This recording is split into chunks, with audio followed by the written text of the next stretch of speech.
Today, I return to the question of taking research out into the world, and I speak with two professors who have collaborated together in many ways: teaching, researching, consulting, and book writing. John Cagan is the Coulter Head of Mechanical Engineering and Lab Professor at Carnegie Mellon University.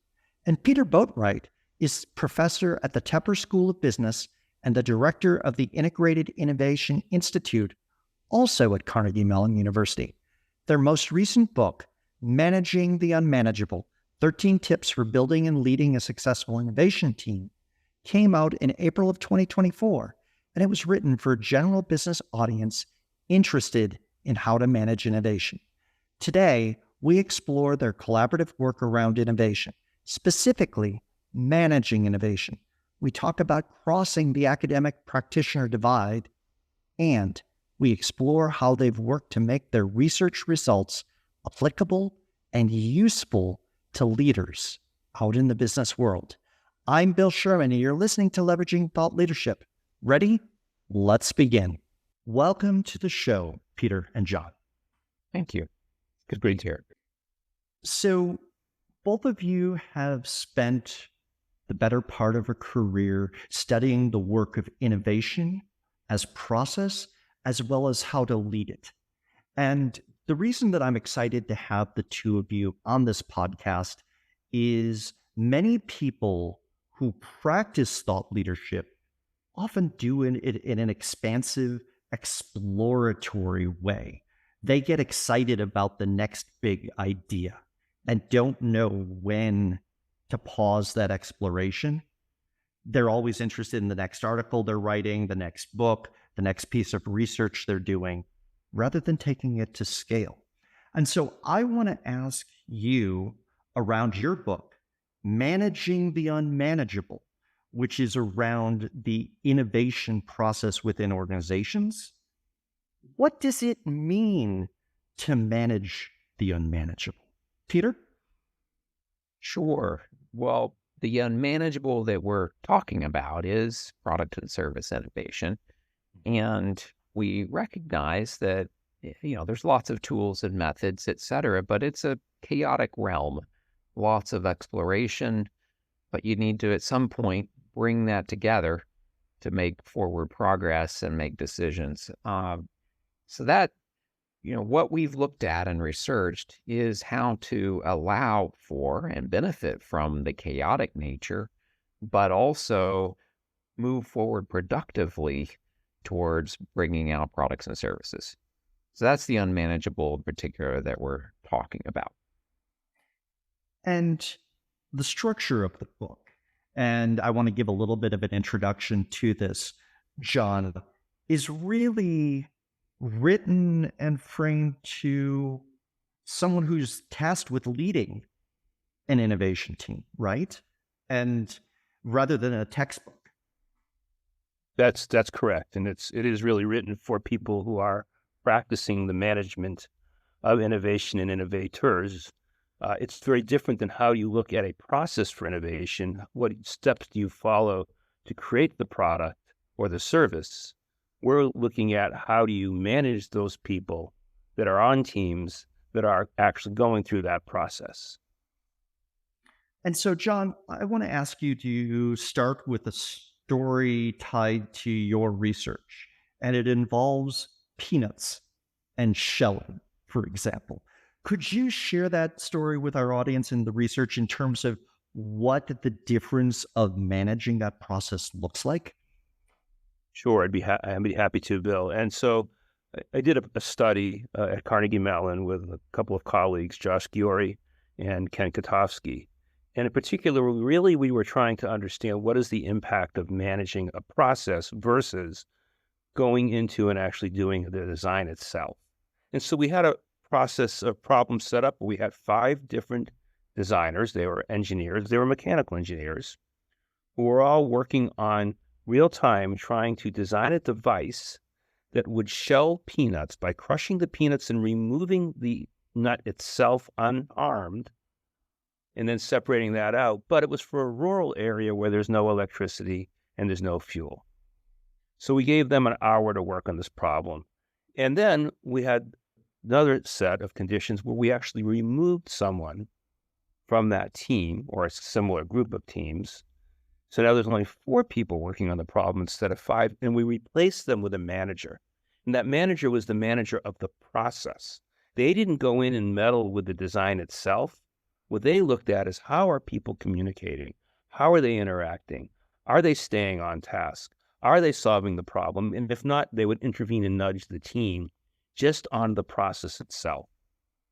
And at the end of this, we took the sets of designs from both sets of teams and we had them evaluated. And if we look at excellent designs, which really are the ones that we want if we're going to be doing innovation, there was a 5-fold increase in the excellent designs from the managed teams versus the unmanaged teams. So what we showed really was that management makes a huge difference, but it's management of the process. You want to let the innovator be innovative, but you want to manage them and not try to meddle with the design of the solution itself. And if I sort of step back from that, one of the things that I recall is that the manager or the observer was limited not only in how they could communicate with the team, but the types of suggestions they could. I think they had note cards. Is that correct, that they could hold up? Right. They had a limited library of interventions that were deemed appropriate ahead of time, and they could only use those note cards. They weren't having a conversation. They would just put the note card down, and it was up for the team to look at it, to recognize what the manager was saying, and then to, if they chose to act on that. And I love that because by limiting the vocabulary, you wind up having a richness that you didn't have, right? Whereas if you freed someone up to say, hey, I could say anything, let me give them feedback on how I think the idea is, all of a sudden it's easy to get sucked in. Well, it's that, and it also gives us rigorous data that we absolutely. Distant from our experiment to be able to isolate and identify, in this case, the manager, in terms of what we're trying to understand about the manager. So, Peter, when you think about someone who's responsible and is managing a creative team, an innovative team, you and John distilled down a list of 13 recommendations. There's a lot of literature out there, let alone the research that you've done. How do you take what could be an endless list of recommendations and, similar to the experiment that John just described, give yourself a limited vocabulary of what are you going to communicate on process? So how did you come up with the recommendations? So I think this partly comes from our experience in managing teams. It partly comes from conversations with others who were involved in innovation. And these were, a lot of material is known or pretty logical. We don't need to write about things that managers would anticipate. So these tips were ones that struck us as interesting. And interesting is partly that there's some aha there. There's something that we weren't really sure if you took the hypothesis up front, should the manager behave in, way A or method B, or should we structure teams in one way or another way? It's not necessarily obvious ahead of time, but then we explored and found out answers. So it's that kind of way that we decided on what tips to write about are the ones that we found intriguing. So a combination of perhaps sometimes counterintuitive or things that need to be underlined because they're hard sometimes and get forgotten. Definitely, and helpful. So there might be something that's interesting, but it doesn't really matter very much. We tried to identify tips that were meaningful and making a difference on the team, as well as something the managers wouldn't already know naturally. And as part of the work on innovation, both process and management, the two of you have collaborated. as researchers, as colleagues. I think you've taught together as well as consulted together. But how did you come together on working on this, and sort of what complementary strengths did you bring? Because that's one of the things that you point out is that complementariness. So, Peter, I want to start with you. How did this come to be? And let's explore the collaboration for a bit. So John was working in innovation before I was, so he can talk about that at some point. I had, the right time in the right place is as often as an origin story is you happen to be in the right place at the right time. And for me, there was a course that needed an instructor.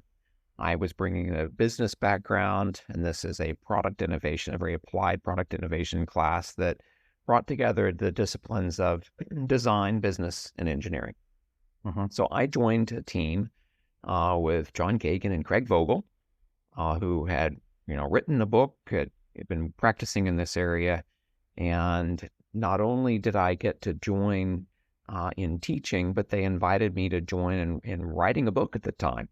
And so I was ramping up doubly quickly, teaching with them and also iterating and working together to understand, to bring out a co-authored book. Not the one we're talking about today, of course. This was a number of years ago. And if I recall correctly, your expertise within business is around marketing. Is that correct? That's correct. So my PhD is really in more of a statistics world, so numbers. But then, we all see how much data is out there and how relevant it is for business decisions. And that's really what I studied, was business decisions in the marketing field. Got it. And so, John, collaboration from your perspective and the story, Peter mentioned the course, but this led to consulting together, researching together. Take that story a little bit forward.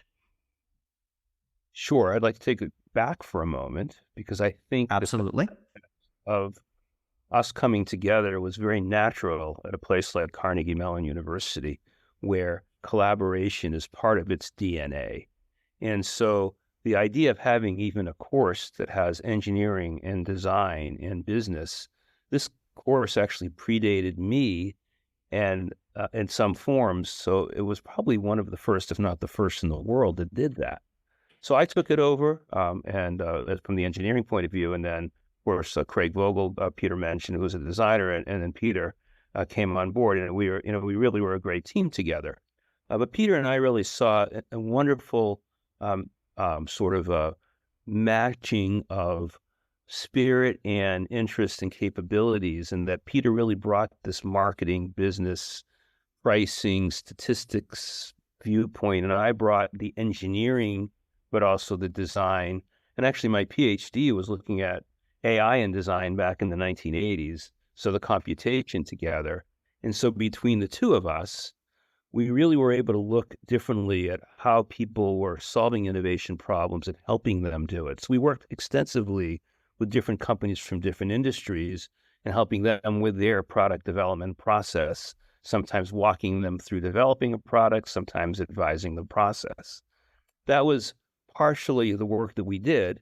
Then we did research alone and together, coupled with all of those insights that led us to really, and especially in this context of a class that could become a laboratory, because this class works with actually industry sponsors for true innovations. There's been commercial products that have emerged out of this class. And if I remember right, award-winning commercial products, right? Yeah, award-winning, exactly.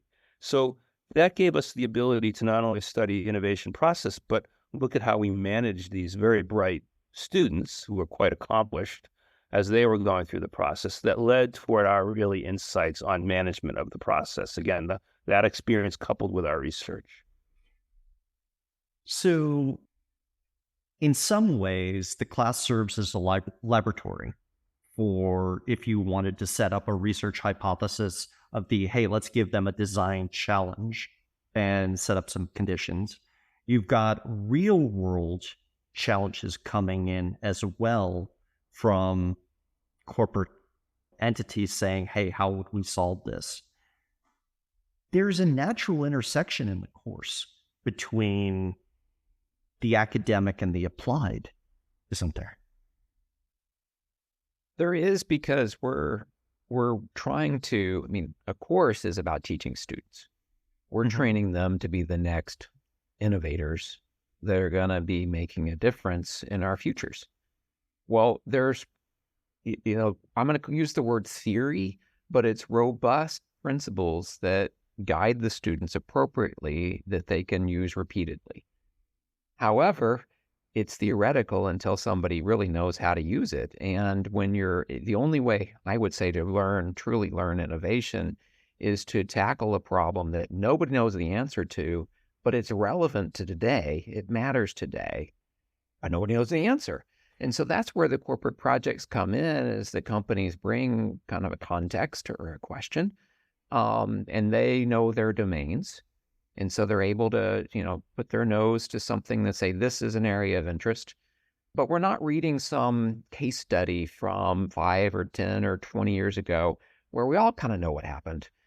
So that's the context where we're bringing repeatable, rigorous frameworks, but it's fleshed out and learned by application. Well, and we were talking previously, and I'll tap to you in a second, John, around design thinking.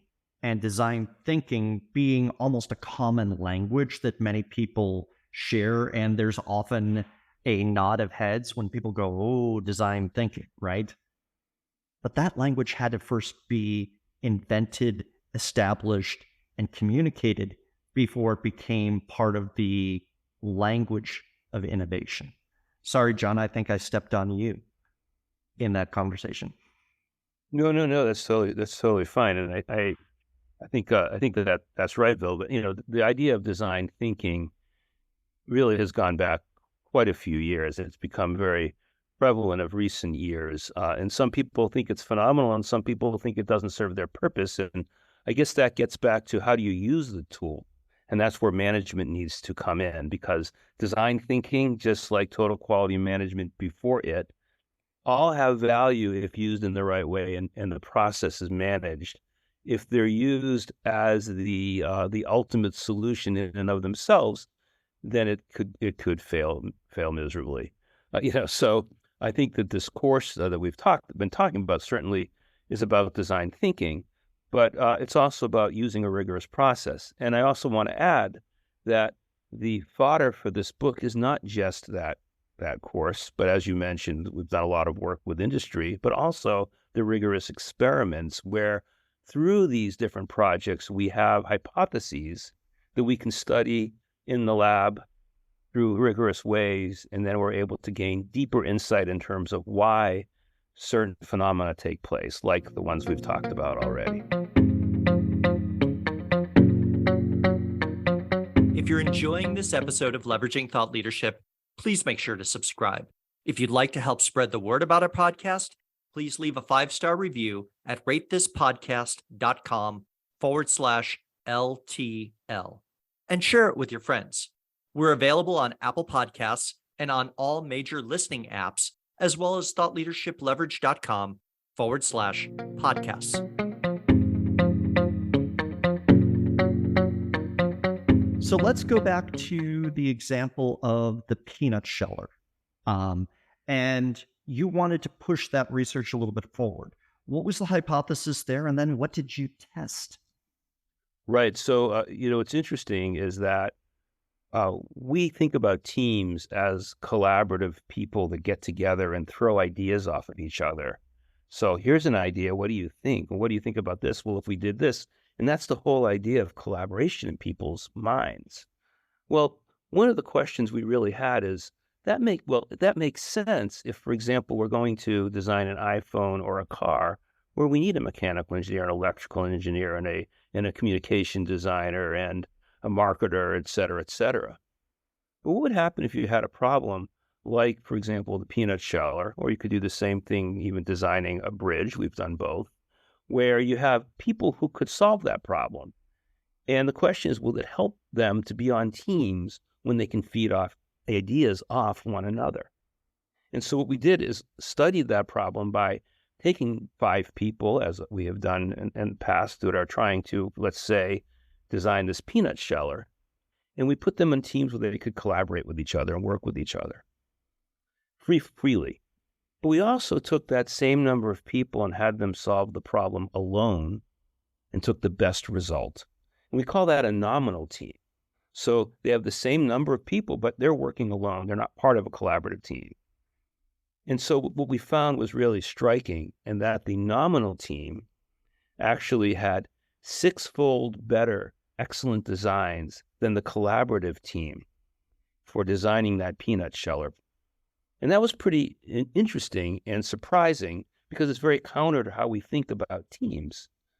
But again, in this particular case, we're seeing that communication overhead, maybe there's other cognitive methods or instruments to get in the way of people having the right way to solve the problem. And some people get lazy. So what we find is that actually that nominal team works better. So the point being, redundancy does not benefit you. Having different skills working together does work for you in your favor, but redundancy can be hurtful. Thank you, John. So, Peter, you're fluent, and as you said, your PhD was in business statistics.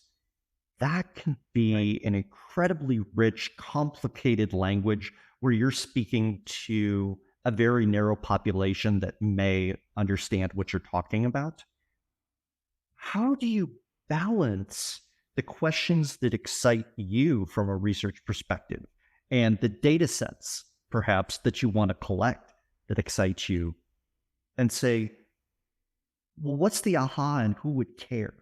So talk me through that sort of research spark on your own, as well as then the so what test.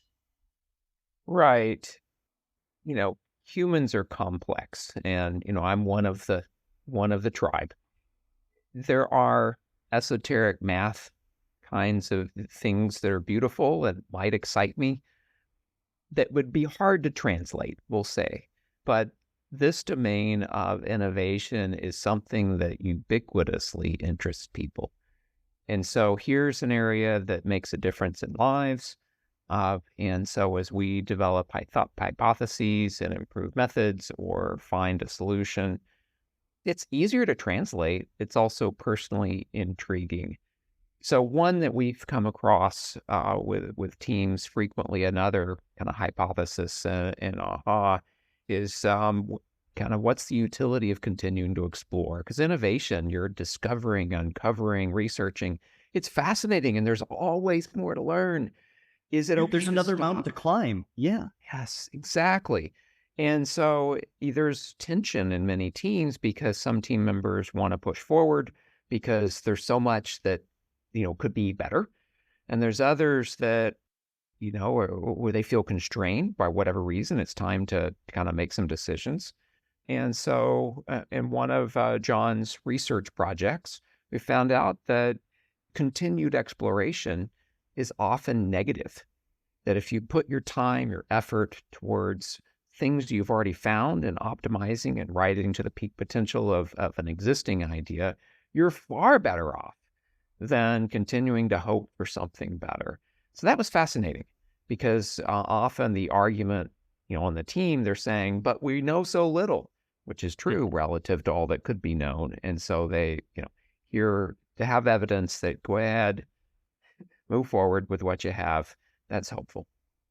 So if I can jump in real quick, Bill, because Please. I want to give Peter some credit that I was thinking about as he was talking, and where he brings the statistics in a new way. So, user research is something that's very prevalent. You really want to uncover what people's needs, wants, and desires are. And it's always a challenge early on of how many people should you ask, right?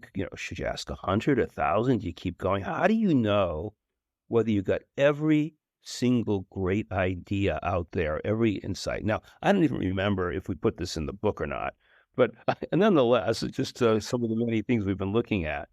But it turns out that using data, you can do analysis of your interviews and find out that actually very quickly you plateau.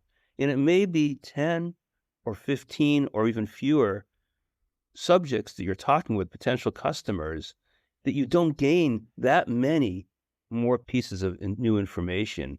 And once again, do you keep going forever? Or do you say, look, we have good information. We don't have to know everything to be able to move forward. And that's another example where the statistical background can really help inform early stage research. I love that as an example because, in fact, I'm doing a primary research study now, and we put the study through, beta testers. And we had the discussion on how many beta testers do we need for the study. And we landed on 8. And now I'm hearing that that was closer to an informed and wise decision rather than, hey, go collect everybody you can for beta testing. So let's talk about the book a little bit. There could be many different goals for this book. What I want to ask each of you, and then just flow into a conversation, is if this book is successful the way you want it to be, what changes? What impact does it have? And Peter, I want to start with you. Sure. What would thrill me is for organizations, companies, etc., who have, invested in innovation methods, but haven't achieved their original vision, whatever reason, that they would see that it's a tool is great as long as you use it well, that that they actually can achieve their hopes by really considering and tweaking how well they use innovation. So many companies have invested in skills and invested in people, and yet surveys have indicated that they intended to achieve more than they have. My hopes is that now their interest will be reignited, and they will invest and achieve the outcomes they originally were hoping for. And John? So I'll just build on that rather than give you a separate answer, and that is that I hope people who are in these positions of management recognize that managing the process versus trying to meddle with the solution is a profoundly different way to think about how to help your team succeed. If you have team members that are effective and skilled, and you support them, you need to trust that they will have the ability to come up with a solution. You can make them more efficient and more effective by just focusing on how they're interacting in their process and how you can create a team that is well structured and well positioned to be able to succeed in the innovation process. So, building on your build, John, one of the takeaways that I had from the book, which is going to resonate with me and thinking in a new way, is around an example of when the team sort of herds around a decision. Maybe they've decided something should be blue, and you as the manager or leader are going, I really think it should be red, right? And you've got this voice inside of your head, and I'm quoting from the book here. The natural instinct is to let that sort of excitement bubble and say, well, what do you think about red? Or have you considered red, right? Because you want to contribute. But the takeaway that I had, supported from that entire chapter, was, well, what evidence or data do you have that supports blue, which becomes a process question rather than a collaboration question? And just that reframing and having that ability inside my own head to go, am I asking about process or am I trying to get my hands involved? That's a level of self-awareness that I'm going to carry away. And I'm going to hear your voices inside my head going, are you really asking for them to make it red, or do you trust them? Right? Well, Bill, I don't think I could have said that better. So I have nothing to respond. So I think that's a great summary. So writing a book is almost an exercise in time travel, right? This book and this manuscript and that I have in my hand for managing on the unmanageable, you've written, it's now come out, but it's almost a manifestation of where you were 12, 18 months ago, right? And so you're having the split conversation. The book in book launch, where you're talking about, hey, these are the new ideas that we're putting out into the world. Whereas from the research and the hypothesis side, you're living in a future which is unpublished, not only in book, but in peer-reviewed form. So I want to peek into the future of John and Peter. What questions are you exploring now? What interests and excites you if you're willing to talk about it? Peter? I'm going to let John start because I'm deciding what to say. Not fair. No, that's fine. So it is interesting that we tried to write the book with insights that wouldn't be quickly become sort of old, no longer relevant. We think this is very, very relevant, even though it was, as you said, it started to be written, 18 months or so ago. Now, in terms of where we're going, so I've become very, very interested in the role of artificial intelligence in human teams. So my PhD back in the mid-1980s was looking at AI in design. So bringing design, computation, AI together. I've been working on that ever since. But in particular, when we think about, for example, that manager that we've been talking about with that peanut sheller problem, and if you put a manager in that team and they focus on the process, does the team perform better? We showed that it certainly does. Well, now what we've been looking at is, can we automate that human manager? Because why do you want to have a person sitting there all day listening to conversation? And it turns out we can create AI agents that in real time can listen in on human conversations as a team and nudge that team, make suggestions when they start to go afield, when they're no longer aligned in what they're talking about, when one person is dominating the conversation. And it has actually the same or potentially marginally better outcomes as a human manager of the process.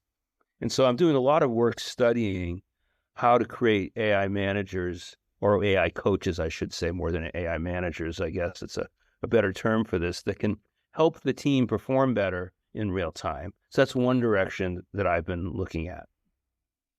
Well, and that becomes an interesting subset of what intervention, when, which are most effective. I can see almost a cascading tree that comes from that question of, because the AI, you can isolate a lot more off and replicate a lot more without having to have the manager.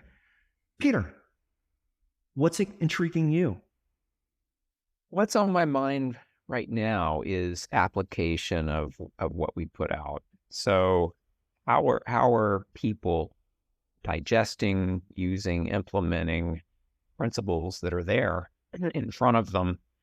And then in working with them, there's often that discovery and exploration of what are the existing questions. So I'd say that I'm in an exploration and application simultaneously phase. Instead of telling you, hey, I've already found my next vision, I'm excited about application for now and some more discovery. Very cool. Thank you. And as we begin to wrap up, I want to ask each of you a last question. That is, you've been in the world of practicing research, thought leadership, and taking ideas to scale. What advice would you give someone who is practicing thought leadership, trying to get an idea out into the world? They may have a team, but it may be just themselves with an idea. What advice? John? I'm going to let Peter answer this one first. So, because, we often say, do what I say, not do what I do. I did a lot of work myself. And I know we've talked about collaboration with John, but also in the research world, it's been heavily individual for much of the work. I would advise that you find a way to involve others. And so the richness of the problems, the bigness of the impact, the large impact, but also you learn so much by working with somebody else, and then you grow your number of people that you tap into here and there. So I say one of the advice I'm giving increasingly to students in our programs is even if you can solve a problem yourself, get somebody to work with. You'll have a better time, you'll do a better job, and you'll be better for it. Fantastic. John. So I'm struggling because I think there are the lone inventors out there. And invention is different than innovation. Now, could an individual be innovative? I think the answer is sure they can. But you can't be in isolation. So I agree with Peter in that you really need to be looking at the world around you if you're going to be innovative. And even, it's interesting. I'm just going to ground this. Steve Jobs was a visionary. Mm-hmm. Maybe Steve Jobs had a vision for the iPhone, but there were 1,000 people on his team that actually designed the iPhone, a paradigm-shifting, true innovation that changed the world. And so the question starts to be, how do you create a team and empower them to be innovative, even if you have a vision yourself? So it's not to say you can't have an individual use even many of the tools and methods in the book. As a matter of fact, every single chapter, we leave that chapter with some personal advice, how to apply it yourself, either in your work or in your life. So all of these methods apply to the individual that are trying to solve problems. And design innovation is problem solving. So therefore, a lot of this does apply. But again, if you're talking about something that's paradigm shifting in a large system, you probably have different needs and different disciplines that you need to bring together. Wonderful. John Cagan, Peter Boatwright, thank you very much for joining us today on Leveraging Thought Leadership. Thank you, Bill. Okay, you've made it to the end of the episode, and that means you're probably someone deeply interested in thought leadership. Want to learn even more? Here are 3 recommendations. First, check out the back catalog of our podcast episodes. There are a lot of great conversations with people at the top of their game in thought leadership, as well as just starting out. Second, subscribe to our newsletter that talks about the business of thought leadership. And finally, feel free to reach out to me. My day job is helping people with big insights take them to scale through the practice of thought leadership. Maybe you're looking for strategy, or maybe you want to polish up your ideas, or even create new products and offerings. I'd love to chat with you. Thanks for listening.